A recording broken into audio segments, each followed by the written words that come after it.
জীবনে এমন কি আছে যা আপনাকে অজান্তে শিখরে পৌঁছে দিতে পারে বা আপনার পতনও ঘটাতে পারে? সঙ্গতি। যদি আপনি কোনো শ্রেষ্ঠ ব্যক্তির সঙ্গ লাভ করেন, তাহলে তার শুভ চিন্তা, তার গুণ, তার স্বভাব আপনার মধ্যে চলে আসবে। আপনি আরো শ্রেষ্ঠ হয়ে উঠবেন। আবার সেখানেই যদি আপনি কোনো দুষ্ট ব্যক্তির সঙ্গতি লাভ করেন, কোনো খারাপ মানুষের সঙ্গতি লাভ করেন, তাহলে আপনার শুভ চিন্তা, আপনার গুণ, তা যে কখন আপনার থেকে কেড়ে নেওয়া হবে সেটা আপনি জানতেও পারবেন না। দেখুন, এই সঙ্গতি হলো অত্যন্ত গুরুত্বপূর্ণ। এই সঙ্গতি আপনার নিয়তি নির্ধারণ করে। আপনাকে উদাহরণ দিলে, বৃষ্টির ফোঁটাকে দেখুন। যদি কোনো ফোঁটা গাছের পাতায় এসে পড়ে, তাহলে তা জীবন দান করতে পারে। যদি এমন কোনো ফোঁটা সাপের মুখে এসে পড়ে, তাহলে তা বিষে পরিণত হয়। যেমন সঙ্গ, তেমন নিয়তি। এবার দুর্ভাগ্যের বিষয় হলো এটাই যে বর্ষার ফোঁটা নির্ধারণ করতে পারে না সে কোথায় পড়তে চায়। তার নির্বাচনের ক্ষমতা নেই। কিন্তু আপনার কাছে তো বিবেক আছে, আপনি ভাবতে পারেন, চিন্তা করতে পারেন। তাহলে আপনি ভাবুন, আপনি কি এমন সঙ্গ চান যা শ্রেষ্ঠ, নাকি এমন সঙ্গ চান যা অশুভ? নির্বাচন আপনারই। শ্রেষ্ঠ সঙ্গ বাছুন আর আমার সাথে ভালোবেসে বলুন, রাধা রাধা। আমাদের জীবনে অত্যন্ত গুরুত্বপূর্ণ একটা আশা বসবাস করে, বিশ্বাসের রূপে। বিশ্বাস যা আমরা ঈশ্বরের ওপর করি, ভাগ্য, প্রারব্ধের ওপর করি, নিয়তির ওপর করি। যখনই ভালো কিছু হয় আমরা বলি, এ হলো ঈশ্বরের দয়া। যখন খারাপ কিছু হয় আমরা বলি, এ হলো ঈশ্বরের মায়া। কখনো ঈশ্বর বা ভাগ্য বা প্রারব্ধ বা নিয়তি। আপনি নিজে কোথায় তা কখনো ভেবেছেন? আপনি বিশ্বাস করছেন ঈশ্বরের উপর, প্রারব্ধের উপর, কখনো নিজের উপর করেছেন? আমি আপনাকে একটা সহজ কথা বলি, যদি আপনি ঈশ্বরের উপর বিশ্বাস রাখেন, শুধুই ঈশ্বরের উপর বিশ্বাস, তাহলে আপনি সেটাই পাবেন যেটা আপনার ভাগ্যে লেখা রয়েছে। কিন্তু যদি আপনি নিজের উপর বিশ্বাস রাখেন, আত্মবিশ্বাস রাখতে শেখেন, তাহলে ঈশ্বর আর নিয়তি দুজনে মিলে আপনার ভাগ্যে সেটাই লিখবে যা আপনি চাইছেন। তাই মনে রাখবেন, সাফল্যের পথ হলো এই বিশ্বাস। নিজের আত্মবিশ্বাসকে ধরে রাখতে শিখুন। দেখবেন আত্মা প্রসন্নতায় ভরে উঠবে। তাহলে আসুন এই প্রসন্ন ভাব নিয়ে বলুন, রাধা রাধা।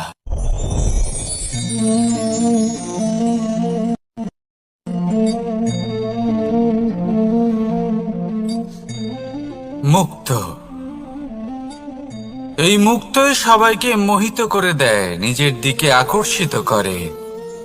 অত্যন্ত সুন্দর, গোল, শুভ্র। মুক্ত দ্বারা নির্মিত আভূষণ, তা হয়তো সে মুকুটই হোক বা কোনো স্ত্রীর অলংকার, তাকে আরো সুন্দর করে তোলে, তাকে আরো সুন্দর দেখতে লাগে। এবার এই মুক্তকে এত সুন্দর দেখার জন্য কত কষ্ট সহ্য করতে হয় তা কি কখনো আপনি ভেবেছেন? এই মুক্ত ঝিনুক থেকে বের করা হয়। ঝিনুক, যা কিনা সমুদ্রের তলদেশে থাকে। ওকে কত কষ্ট সহ্য করতে হয়, জলের চাপ সহ্য করতে হয়, সমুদ্রের স্রোত সহ্য করতে হয়। এই ঝিনুককে এত কষ্ট সহ্য করতে হয়, এই মুক্তকে এত কষ্ট সহ্য করতে হয়, তারপরে এর রূপ এত সুন্দর হয়। যদি আপনিও আপনার পরিশ্রমের সৌন্দর্য, নিজের পরাক্রমের সৌন্দর্য এই সংসারে প্রকাশিত করতে চান, তাহলে আপনাকেও কষ্ট সহ্য করতেই হবে। তাই জীবনে যখনই সংকট আসবে, বিপদ আসবে, সমস্যা আসবে, তখন একে সুযোগ হিসেবে গ্রহণ করুন। কারণ এই বিপদের সাথেই লড়াই করে আপনি মুক্তর মতোই পরিশুদ্ধ হয়ে উঠবেন। তাহলে আসুন আর আমার সাথে ভালোবেসে বলুন, রাধা রাধা। আপনি কি জানেন আপনার জীবনে আপনার আসল জীবনসাথী কে হন? মাতা পিতা, ভাই বোন, স্বামী স্ত্রী? না, আপনার আসল জীবনসাথী হলো আপনার শরীর। সেই শরীর যার দিকে আপনি কখনো নজরই দেন না, ঠিক কি না? এবার যে মানুষ এই রহস্য বুঝতে পারেন, তার জীবন এমনি শুভ হয়ে যায়। আপনি নিজেই দেখুন না, সে সংসারের মঙ্গলই করা হোক বা সত্যের রক্ষা করা হোক, তা সে শত্রুর সাথে যুদ্ধ করা হোক বা মিত্রকে রক্ষা করা হোক, এই শরীরই তো কাজে আসে। তপস্যাতে, বলিদানে, পরিশ্রমে এই শরীরই হলো আধার, ঠিক কিনা? তাই আমাদের কর্তব্য হলো যে আমরা যেন নিজের শরীরের যত্ন নিই। আমরা কি খাই, আমাদের কি খাওয়া উচিত, এটা যেন বুঝি। কোনটা সুপাচ্য আর কোনটা নয়, এটা যেন বুঝি। কারণ যেমন হবে অন্ন, মনও তেমনই হবে। যত ভালো অন্ন, তত ভালো মন। আর সুস্থ শরীর হলো সুস্থ মনের আধার, এ কথা অবশ্যই মনে রাখবেন। আর যদি মন সুস্থ থাকে, তাহলে সকল শুভ উদ্দেশ্য পূর্ণ হবে। তাহলে আসুন আর আমার সাথে ভালোবেসে বলুন, রাধা রাধা। কথায় আছে যে দৃষ্টি অত্যন্ত কঠোর হয়, অত্যন্ত শক্তিশালীও হয়। কথায় আছে যে কারোর উপর যদি কুদৃষ্টি পড়ে, তাহলে তার বিনাশ কেউ আটকাতে পারে না। এই যে কুদৃষ্টি, এর উপাচারও আমাদের কাছে রয়েছে। যখন আমরা বাড়ি নির্মাণ করি, তখন একটা কালো মুখোশ লাগাই, যাকে রক্ষা কবচ মনে করা হয়, কুদৃষ্টি থেকে বাঁচার জন্য। যখনই কোনো বাচ্চা বাইরে যায়, তখন তার মাথায় আমরা একটা কাজলের টিপ পরিয়ে দিই, কুদৃষ্টি থেকে বাঁচার জন্য। অর্থাৎ এই সংসারে কুদৃষ্টি থেকে বাঁচার উপাচার রয়েছে। উপাচার যদি কিছু না থেকে থাকে, তাহলে তা হলো দৃষ্টিভঙ্গি। যদি আপনার দৃষ্টিভঙ্গি অনুচিত হয়, তাহলে আপনার পতন কেউ আটকাতে পারবে না। না পারবে কালো মুখোশ, না কালো টিপ, না স্বয়ং ঈশ্বর। সেই জন্য নিজের দৃষ্টিভঙ্গি শুভ করে তুলুন, সব কিছু শুভই হবে। আসুন আমার সাথে ভালোবেসে বলুন, রাধা রাধা। কথায় আছে যে জীবনের আধার হলো সম্পর্ক, প্রসন্নতারও এবং ঈশ্বরের সাথে দেখা পাওয়ারও। এবার এই সম্পর্কের আধার আসলে কি? সেবা? না। বোঝাপড়া? না। অপেক্ষা? না। এই সম্পর্কের আধার হলো বিশ্বাস।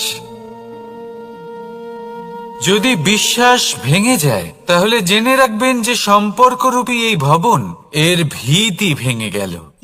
আর যদি ভিত ভেঙে যায়, তাহলে সেখানে অন্য কোনো ভবন নির্মাণ সম্ভব নয়, সম্ভবই নয়। এই সমস্ত সম্পর্কের বিশ্ব বিশ্বাসে বসবাস করে। এই বিশ্বাস হলো অত্যন্ত গুরুত্বপূর্ণ। এই বিশ্বাসের জোরেই আমি আর রাধা কোনো সাংসারিক বন্ধনে আবদ্ধ না হয়েও এক অত্যন্ত দৈব অলৌকিক বন্ধনে আবদ্ধ। এ হলো বিশ্বাস, যার দ্বারা 11 অক্ষৌহিনী সেনার সামনে অর্জুন দাঁড়িয়েছিল এবং জয়ীও হয়েছিল। এই বিশ্বাস হলো অত্যন্ত গুরুত্বপূর্ণ, তাই বিশ্বাস করতে শিখুন, বিশ্বাস দিতে শিখুন, বিশ্বাস পালন করতে শিখুন, আর আমার সাথে ভালোবেসে বলুন, রাধা রাধা। এই সংসার অত্যন্ত বিচিত্র এক স্থান। এ সত্য খুঁজতে থাকে, আর সত্য খুঁজে পেলেই তা প্রমাণ করতে চায়। সে চায় তার প্রমাণ পেতে, সাক্ষী পেতে চায়। সেক্ষেত্রে আমাকে বলুন যে সত্য কি করতে পারে। সেই ব্যক্তি যে সত্যকে ধরে আছে সে কি করবে? কিছুই নয়, কিছু করার প্রয়োজনই নেই, শুধু তাতে টিকে থাকতে হবে। সেই হিমালয়ের মতো যা আজ পর্যন্ত টিকে রয়েছে। যদি আপনি সত্যবাদী হন তাহলে আপনার কিচ্ছু প্রমাণ করার কোনো প্রয়োজন নেই। যদি প্রয়োজন থাকে তাহলে সত্যের সাথে টিকে থাকার। এই সময় নিজে সাক্ষী হবে, নিজে প্রমাণ দেবে। এই নিয়তি স্বয়ং প্রমাণিত করবে যে আপনি সত্যবাদী ছিলেন, আপনি সত্যের পথে ছিলেন। তাহলে আসুন আর আমার সাথে ভালোবেসে বলুন, রাধা রাধা। ঈশ্বর আমাদের হাত প্রদান করেছেন। হাত যা জড়ো করা হয় প্রণাম করার জন্য, ঊর্ধ্বগামী হয় প্রার্থনার জন্য। এই হাত যার দ্বারা আমরা খাবার খাই, ফসল উৎপাদন করি। কিন্তু এই হাতের দ্বারা সবথেকে শ্রেষ্ঠ কাজ কি হতে পারে? সেবা। আজ্ঞে হ্যাঁ, সেই হাত যা সামনে এগিয়ে আসে সেবা করার জন্য, যে সেবা করে তাদের যারা দুঃখে থাকেন, নিরাশ হয়ে থাকেন, যারা সেবা করেন তাদের যারা কিনা দরিদ্র। সেই হাত হলো সব থেকে অধিক মহান। ঈশ্বরকে দীনবন্ধু বলা হয়ে থাকে, কারণ যারা দুঃখী হন, নিরাশ হন, দরিদ্র হন, ঈশ্বর তাদের সাহায্য করেন, তাদের সহায়ক হন, তাদের মধ্যে ঈশ্বর বাস করেন। তাই আপনারা যদি এটাই করেন, যারা দুঃখে আছেন, নিরাশ হয়ে আছেন, যাদের সাহায্যের প্রয়োজন রয়েছে, যদি আপনি তাদের সাহায্য করেন, তাহলে আপনি এমন এক চৈতন্য লাভ করবেন যে আপনি তৃপ্ত হয়ে উঠবেন। তাহলে সবার সেবা করুন আর আমার সাথে ভালোবেসে বলুন, রাধা রাধা। ভয়। জীবনে আমরা কোন কোন বিষয়ে ভয় পাই? কোনো মানুষকে হারানোর ভয়, কোনো মানুষ, কোনো সম্পর্ককে হারানোর ভয়, অর্থহানির ভয়, সময়হানির ভয়। এবার বিষয়টা হলো, এই ভয় কখনো আমাদের কোনো লাভ করে না। এটা সবসময় আমাদের পিছনে ঠেলে আর নিচু স্তরে নামিয়ে দেয়, কখনোই আমাদের উত্থানের কারণ হয় না। তাই জীবনে যদি কোনো ভয়ের কারণ থাকতেই হয়, তা শুধুই এটা যে মানুষের কথা ভাবতে ভাবতে, সম্পর্কগুলিকে হারানোর ভয়, মানুষকে হারানোর ভয়, সবার মন রাখতে রাখতে আপনি যেন নিজেকে, নিজের ভাবনা চিন্তাকে না হারিয়ে ফেলেন। যদি এরকম হয়, যদি সকলের মন রাখতে রাখতে আপনি নিজেই নিজেকে হারিয়ে ফেলেন, নিজের ভাবনা, নিজের লক্ষ্য, নিজের মন্তব্যকে হারিয়ে ফেলেন, তাহলে সংসারে যতই যাই হয়ে যাক না কেন, প্রসন্নতা লাভ করবেন না। তাই রক্ষা তাকেই করুন যে আপনাকে রক্ষা করে। আপনার মানসিকতা, আপনার ব্যক্তিত্ব, আপনার লক্ষ্যকে রক্ষা করে। আর যদি কোনো বিষয় ভীত হতে হয়, তবে আপনি যেন নিজের উদ্দেশ্যের থেকে দূরে না চলে যান। তাহলে আসুন আর আমার সাথে ভালোবেসে বলুন, রাধা রাধা। সময় একটু একটু করে কেটে যায়, একটু একটু করে নিকটে আসে। খুব অদ্ভুত ব্যাপার। এই সময় প্রতিকূল হলেও একটু একটু করে কেটে যায়। এই সময় যদি ভালো হয় তাহলে একটু একটু করে নিকটে আসে। অনুচিত তখনই হয় যখন আমরা নিজেদের অসফলতার জন্য সময়কে দোষ দিই, কিন্তু আসলে তেমনটা হয় না। আপনার পরিশ্রম আর প্রয়াস দ্বারাই আপনি সাফল্য লাভ করবেন, সময়ের দ্বারা নয়। যদি এই সাফল্য একটা সুন্দর ভবন হয় তাহলে সময় হলো তার দেওয়ালের রং, যা সময়ের সাথে বদলাবে, সময়ের সাথে ফিকেও হয়ে যাবে। কিন্তু সাফল্যের এই ভবন আপনাকেই নির্মাণ করতে হবে, আপনার পরিশ্রমের ইট দ্বারা এবং প্রয়াসের চুনসুরকি দ্বারা। তাই পরিশ্রম আর প্রয়াস করতে থাকুন, সাফল্য আপনি অবশ্যই পাবেন। সময় যদি আজ ভালো না হয় তাহলে কাল অবশ্যই হবে। প্রয়াস করতে থাকুন আর আমার সাথে ভালোবেসে বলুন, রাধা রাধা। এ হলো গোলাপ ফুল। একে আমরা সকলেই চিনি। সমগ্র সংসার ভালোবাসে এই পুষ্পকে। এই ফুল দেখতেও সুন্দর। সবথেকে বেশি গুরুত্বপূর্ণ কথা হলো এর সুগন্ধ, যা দূর দূরান্ত থেকে ব্যক্তিদেরকে আকৃষ্ট করে। এই সুন্দর পুষ্প একটু মন দিয়ে দেখলেই দেখা যায় এর নিচে কাঁটা রয়েছে। এই সংসার বলে, এ প্রকৃতির কেমন রচনা, এত কোমল পুষ্প, এটা কি তীক্ষ্ণ কাঁটা সহ প্রস্ফুটিত হয়? এটাই হলো জীবনের সত্য। আমাদের অন্তরের সদ্গুণ, সেগুলিও এই ফুলের মতোই সুন্দর। সংসারের সৌন্দর্য দেখতে পায়, এর সুগন্ধ চতুর্দিকে ছড়িয়ে পড়ে। কিন্তু এই সদ্গুণ জাগ্রত করে তোলার জন্য কঠোর পরিশ্রম করতে হয়, প্রতিনিয়ত চেষ্টা করে যেতে হয়। তাই জন্য যদি আপনি জানেন আপনার পথ উচিত কিন্তু তা কাঁটায় পরিপূর্ণ, তাহলে থামবেন না, চলতে থাকুন। একবার যদি অন্তরের সদ্গুণ জাগ্রত হয় তাহলে এই সংসার এর সৌন্দর্য দেখবে আর সুগন্ধে আকর্ষিত হয়ে আপনার কাছে আসবে। এই মন, এই জীবন প্রসন্ন হয়ে বলবে, রাধা রাধা।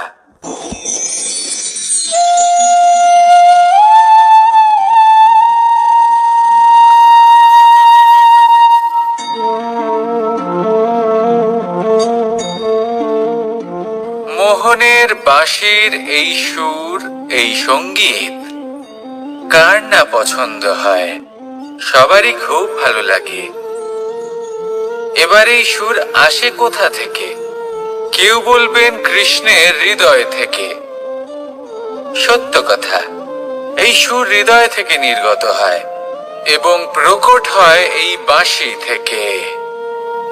এই বাঁশিটাকে দেখুন, এই ছিদ্রগুলি দেখুন, প্রত্যেকটা সুর থেকে নিজস্ব একটা স্বর নির্গত হয়। এবার যে ব্যক্তি এই সমস্ত সুর এবং স্বর বুঝতে পারেন, এতে নিপুণ, তিনি এই বাঁশির দ্বারা যে সুর নির্গত করবেন তা তো মধুর অবশ্যই হবে। এবার জীবনের সাথেও কিছুটা এরকমই ঘটে।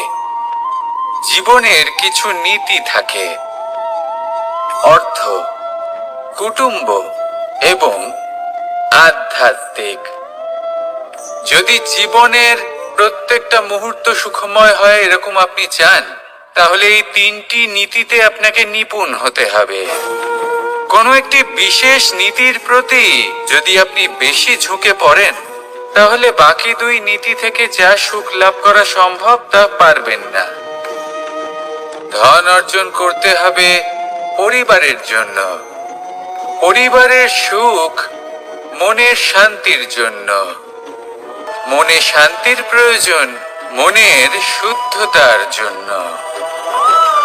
যখন এই মন শুদ্ধ হবে, জীবন শুদ্ধ হবে, পবিত্র হবে, সুন্দর হবে এবং ভালোবেসে বলবে, রাধা রাধা। যত শক্তিশালী এই মন, তত শক্তিশালী এই শরীরও। এই যে আমাদের শরীর, এটা আসলে কি? এ হলো একটা রথের মতো। আর একটা রথ ততক্ষণ চলতে পারবে না যতক্ষণ না তাকে কোনো সারথি চালাবে। এই মন হলো শরীরের সারথি। এবার ভাবুন, যদি এই সারথি শক্তিহীন হয়, দুর্বল হয়, তাহলে এই রথের কি হবে? এটা উচিত পথে চলতে পারবে না, উচিত গতিতে চলতে পারবে না, মন মতো স্থানে এটা পৌঁছতেও পারবে না। সেই জন্য মনের শক্তি অত্যন্ত প্রয়োজনীয়। এবার মনের শক্তি আমরা কোথা থেকে লাভ করি?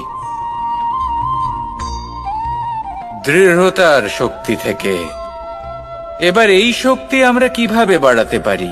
আমরা প্রতিদিন কিছু নতুন স্থির করি, কিছু ছোট, কিছু বড়। আর যেই আমরা নতুন কিছু পূর্ণ করি, আমাদের মনের শক্তি বেড়ে যায়। আর যদি পূর্ণ না করতে পারি, মনের শক্তি কমে যায়। একটা দেওয়ালের মতো ছোট ছোট ছোট ছোট শিলা আমরা একটার পর একটা স্থাপন করে একটা দেওয়াল তৈরি করি। এতগুলো পাথর যখন একত্রিত হয়ে যায়, তখন এমন এক দেওয়াল তৈরি হয় যাকে ভাঙা প্রায় অসম্ভব হয়ে দাঁড়ায়। সেরকমই হয় মন এবং দৃঢ়তা। ছোট ছোট কাজ করে নিজের লক্ষ্য পূর্ণ করুন।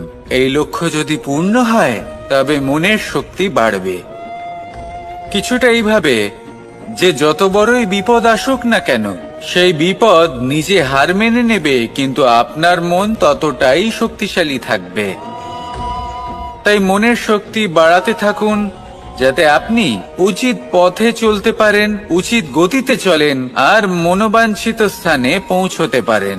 তবেই এই মন প্রসন্ন হয়ে বলবে, রাধা রাধা।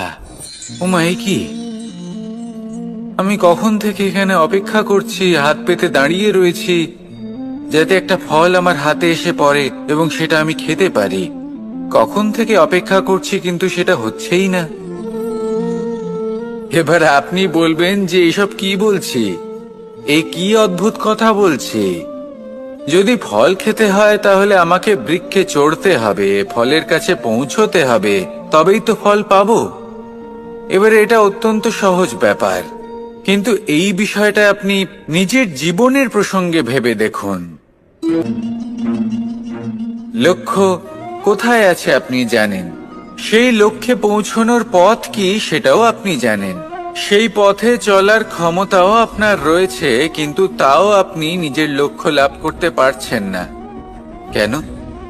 কারণ আপনি অপেক্ষা করছেন যে লক্ষ্য আপনার সামনে চলে আসবে, কিন্তু তা হয় না। লক্ষ্য সে যাই হোক না কেন, ধন হোক, প্রেম হোক, কোনো সম্মান হোক বা মোক্ষ হোক, যদি আপনি তার দিকে অগ্রসর না হন, তাহলে ফল প্রাপ্তি অসম্ভব ব্যাপার। তা কোনোদিনই হবে না। সেই জন্য আপনার চোখের সামনে আপনি যদি নিজের লক্ষ্য, তাহলে উঠুন এবং সেই দিকে অগ্রসর হতে শুরু করুন।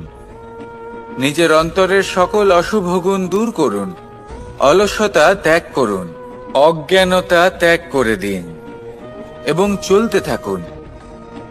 অবশ্যই মনোবাঞ্ছিত ফল লাভ করতে পারবেন। মনে রাখবেন, চলতে থাকলে তবেই লক্ষ্য প্রাপ্তি হবে। অপেক্ষার দ্বারা শুধুমাত্র মৃত্যু লাভ হবে। আসুন আমার সাথে ভালোবেসে বলুন, রাধা রাধা। প্রত্যেক প্রাণী ভালোভাবে জীবন যাপন করতে চান, এটা তাদের স্বভাবে আছে এবং ভাবাটা অনুচিত নয়। কিন্তু একটা ভালো জীবনের গুরুত্বপূর্ণ অংশ কোনটা? বসবাসের স্থান। সেই স্থান যেখানে আমরা জীবন অতিবাহিত করি। এবার মানুষ ভাবতে পারেন যে একটা ভালো বাসস্থানের অর্থ কি? সেই স্থান যেখানে সহজে জল পাওয়া যায়, যেখানে শুদ্ধ বায়ু পাওয়া যায়, যেখানে আনাজ উৎপন্ন হয়। এটা জীবনযাপনের জন্য পর্যাপ্ত বটে, কিন্তু ভালো জীবনযাপনের জন্য আরো একটা কথা আপনাকে বুঝতে হবে। সাধু, জ্ঞানী, পণ্ডিত ব্যক্তি, এই সকল মহাপুরুষ, এনাদের যে বাসস্থান তা অত্যন্ত বিশেষ হয়। এখানে এক ধরনের বিশেষ ইতিবাচক শক্তি থাকে, এমন একটা স্থান যেখানে দেবতারাও বিচরণ করেন। জীবন আমরা সবাই যাপন করি, কিন্তু জীবনের উদ্দেশ্য শুধুমাত্র জীবন যাপন করা নয়। জীবনের উদ্দেশ্য হল মুক্তি লাভ করা।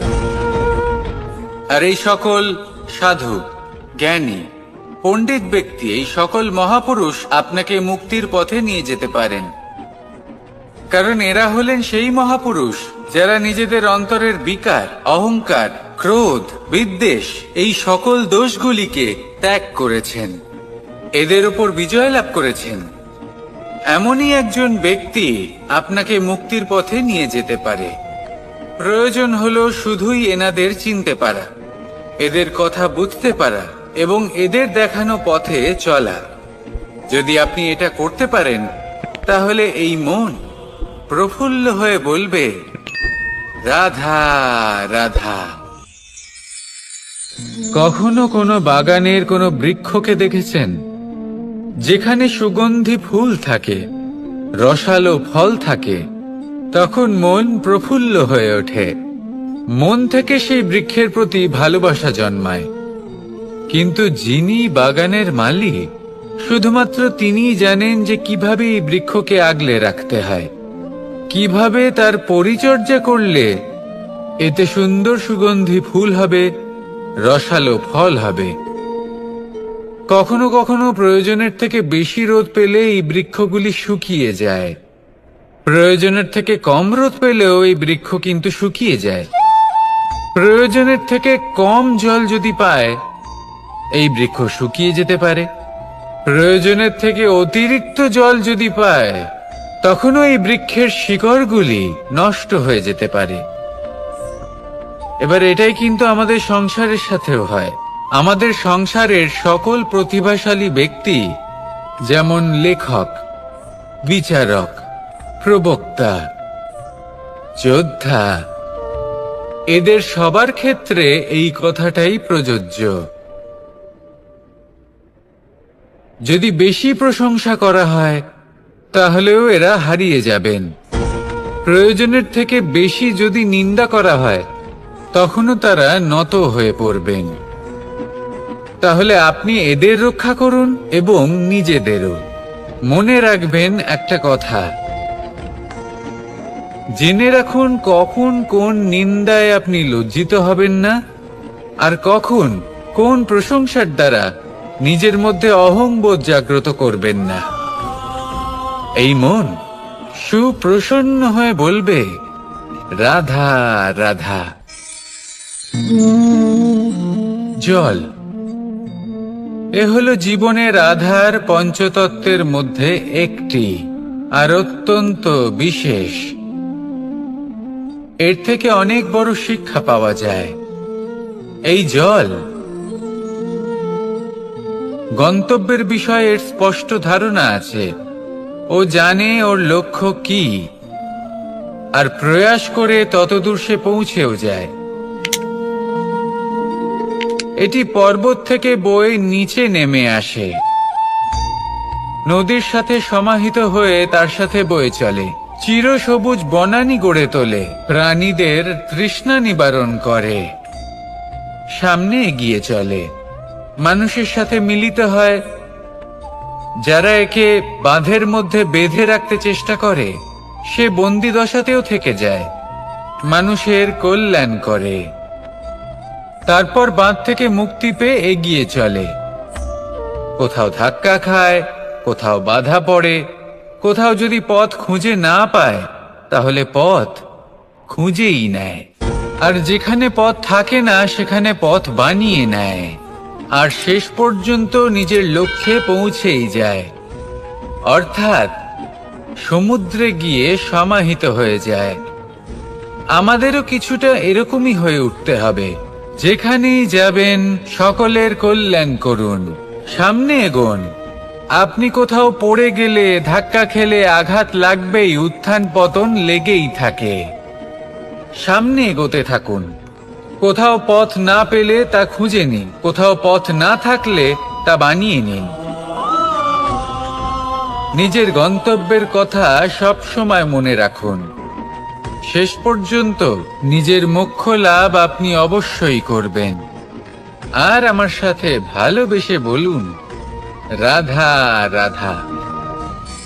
জীবনের প্রত্যেক মুহূর্ত আমাদের কিছু না কিছু শিক্ষা দেয়, নির্ভর করছে আমাদের দৃষ্টিভঙ্গির উপর। যেমন নদী হলো আমার অত্যন্ত প্রিয়, নদীতে ভ্রমণ করতে আমার খুব ভালো লাগে। কি বলেন? নদীতে সবসময় নতুন কিছু থাকে, ও পুরনো কিছুই নিয়ে বসে থাকে না। সব সময় প্রবাহমান, কখনো থামে না। ততক্ষণ থামে না যতক্ষণ না সাগরে গিয়ে সমাহিত হচ্ছে। ঠিক এইভাবেই আমাদেরও উচিত নিজের জীবন অতিবাহিত করা, নদীর মতো।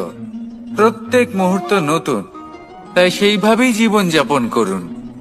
পুরনো কিছুই একত্রিত করে রাখবেন না, বিগত স্মৃতির মাঝে নিজেকে হারিয়ে ফেলবেন না। এই যে বর্তমান, এই যে মুহূর্ত, সেটাই হলো সর্বশ্রেষ্ঠ। এর মাঝেই জীবন যাপন করুন। নদীর মতো প্রবাহমান হতে শিখুন। আপনি শিখে গেলে তাহলে মনে রাখবেন, আমার আপনার মাঝে বিচরণ করতে বড়ই ভালো লাগবে।